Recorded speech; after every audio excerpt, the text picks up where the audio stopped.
গাঁজা না খাইলে নাসিরউদ্দিন পাটোয়ারি হওয়া যায় না। কে বলেছে? রাশেদ খান।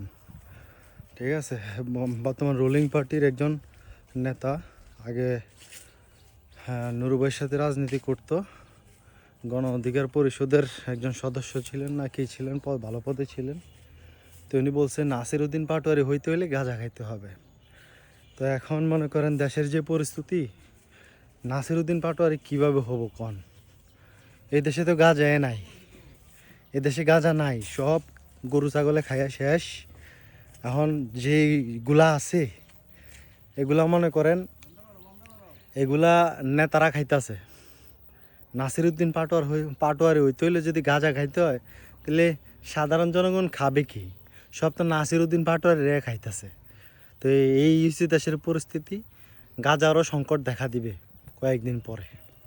ঠিক আছে, নাসিরউদ্দিন পাটোয়ারি হইতে হলে যখন গাঁজা খাইতে হবে, তো গাঁজার সংকট দিবে না? সবাই তো নাসিরউদ্দিন পাটোয়ারি হইতে চায়।